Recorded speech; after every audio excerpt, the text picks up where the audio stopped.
दोस्तों, आज की कहानी है बड़ी बहू छोटी बहू के मायके से तो सारे गहने नकली हैं। दोस्तों, कहानी शुरू करने से पहले अगर आपने हमारे चैनल को सब्सक्राइब नहीं किया है तो सब्सक्राइब कर लीजिए ताकि आपके पास पहुंचे हर नया वीडियो। देवकी जी बहुत ही बड़े संपन्न परिवार से ताल्लुक रखती थी। पैसों का रत्ती भर भी गुमान न था। उनकी शादी भी उनसे ऊंचे परिवार में हुई थी। शादी के समय अपने साथ भर भर कर बक्सों में सोना चांदी आदि लेकर आई थी। ससुराल में भी किसी भी चीज की कोई कमी नहीं थी। बड़ा पूरा परिवार, ससुर, 3 देवर, 2 ननद, घर की सबसे बड़ी बहू बनकर गई थी देवकी। देवकी जी की सास नहीं थी। भाभी से बड़ी माँ की जगह बहुत ही जल्दी ले ली थी। पूरा घर उनके आगे पीछे घूमता रहता था। कोई भी काम उनसे बिना पूछे नहीं होता। कोई भी चीज घर में आती तो सबसे पहले हर चीज का बराबर से बंटवारा करती। अपने लिए तो कभी सोचना सीखा ही नहीं था। इतने बड़े परिवार को साथ लेकर चलना तो कोई देवकी से सीखे। ससुर जी उसकी तारीफ करते नहीं थकते थे। दोनों ननद शादी करके अपने अपने घर चली गई। एक एक करके तीनों देवर की भी शादी हो गई। तीनों ही देवरानी देवकी जी का बहुत सम्मान करती थी। एक दिन देवकी जरा देखो तो सुटकी के यहाँ से आई सोने की अंगूठी तो एकदम काली पड़ गई है।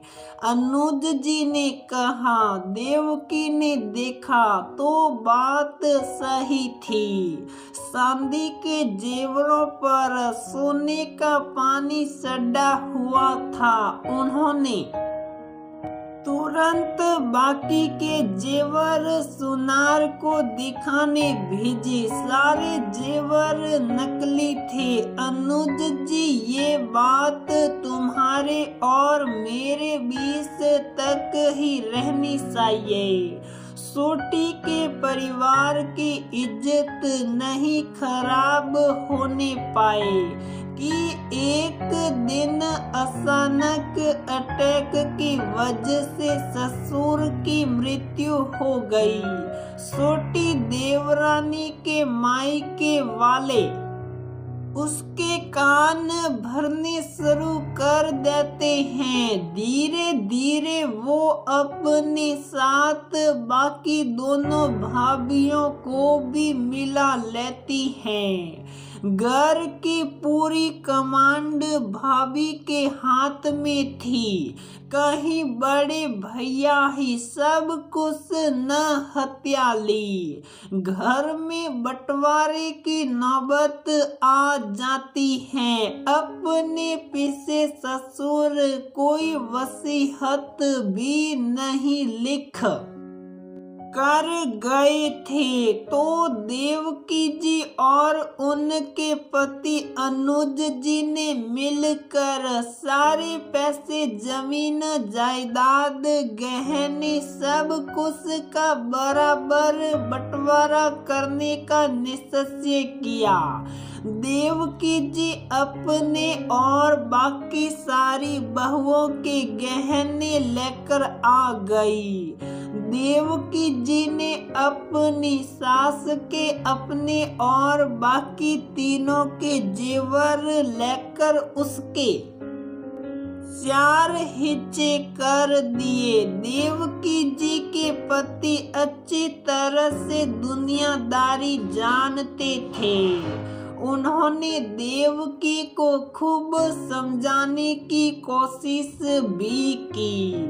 तुम ये सही नहीं कर रही हो।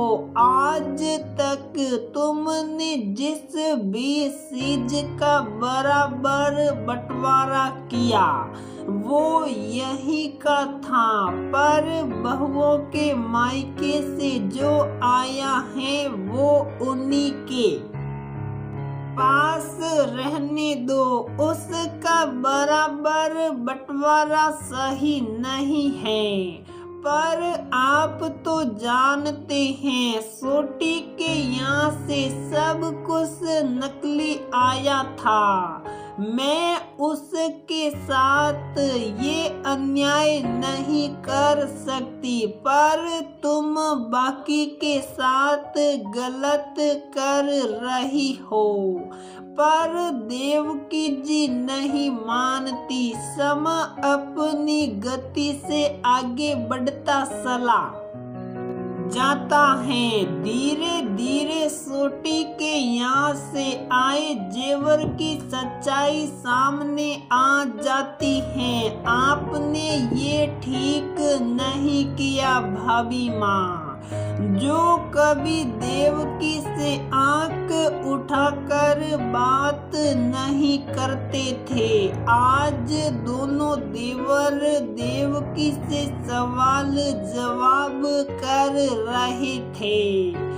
घर की एकता भंग हो चुकी थी।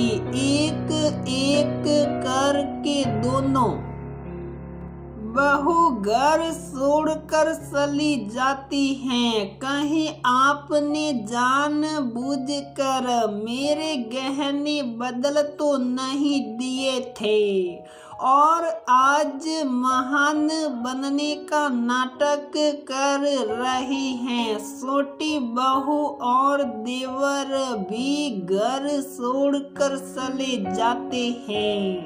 इतना सब कुछ करने के बाद भी आज देवकी और अनुज अकेले रह जाते हैं। देवकी की अच्छाई आज उस पर ही भारी पड़ जाती है।